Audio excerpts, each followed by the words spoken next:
पुण्य सौभाग्य प्रभु रथ टाणा भाग्य थे प्राप्त हुए कहीं ये घोष यात्रा समस्त सौभाग्य मिले ना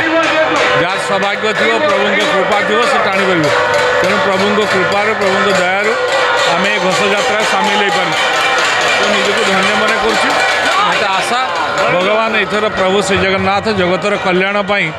इथर जगतर कल्याण करेंगे और जगतर मंगल हम ये प्रार्थना मोर प्रभु पाखे। प्रबल वर्षा सत्वे द्वितीय श्रीक्षेत्र बारिपदारे हजार हजार भक्तों गहन गड़ी बाहुड़ा रथ बड़ दाण्डे जमीथिला भक्तों अपूर्व गहली आउ जय जगन्नाथ ध्वनि रे प्रकंपित होइथिला परिवेश। तेबे पूर्व परंपरा अनुजाई बारिपदारे प्रथम दिन पहंडी विजे नीति संपन्न हेबा परे 2 दिन धरी बाहुड़ा रथ टणा विधि रही आसीछि।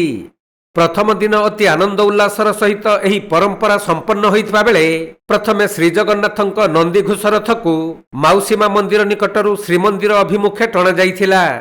यापरे प्रसिद्ध परंपरा अनुजाई केवल महिला भक्त मानक द्वारा मां सुभद्रांक देवदलन रथ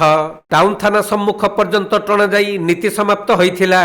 एही पवित्र अवसर रे गृह निर्माण और नगर उन्नयन मंत्री डाक्टर कृष्णचंद्र महापात्र बड़दाण्डे पहुंची नंदीघोष रथ टाणिबा सहित प्रभुंक कृपा लाभ करिसेंती।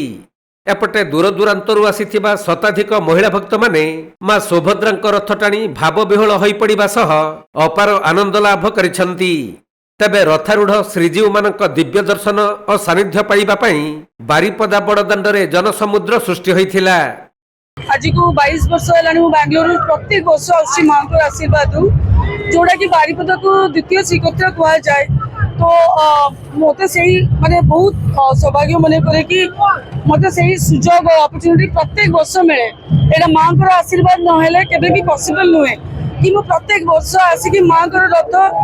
महाप्रभु जगन्नाथ श्री जगन्नाथ इवन बलभद्र ठाकुर रथ भी मुझे टाणुची किंतु एटा गोटे यूनिक बारिपदारे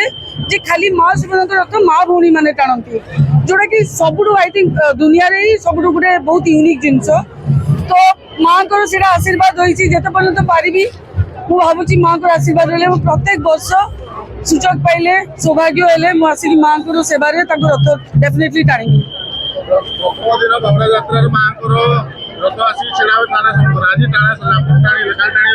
डेफिनेटली काली डेफिनेटली आसबि कहीं जमी कहली कि बारियर मुझे जो गुंडीचा यात्रा है मु सेकेंड दिन आसिक पहुँचली किंतु आसिक मो माँ को रथ टाणीबार सुजोग पाई तो बाहुड़ा यात्रा आज भी टाणी काली भी टाणी तो यहाँ माँ को आशीर्वाद बिना महाप्रभु श्री जगन्नाथ आशीर्वाद बिना कि बड़ ठाकुर बलभद्र आशीर्वाद बिना केबे पॉसिबल हेनी आशीर्वाद अच्छी से सौभाग्य मिली तो डेफिनेटली मु एका बेंगलोर रुहे तो मु एका ही आसे सब वर्ष मो घर ये मोर मौसी बाड़ी घर कि प्रत्येक वर्ष आई मेक श्योर कि आसिक डेफिनेटली रथ टाणी से मुझे एक्चुअली आसबार नाला बट माँ टाणिले आशीर्वाद थी से आसली डेफिनेटली माँ मुझे छाड़ी दी माँ तुम्हें चाहिए जब मुझे आसबि सी डाकिले मुझे आसली रथ टाणिली बाहुड़ा पर फिर पलैली। मयूरभंज जिला बारिपदारू अभिषेकाचार्य रिपोर्ट कोणार्क लाइव।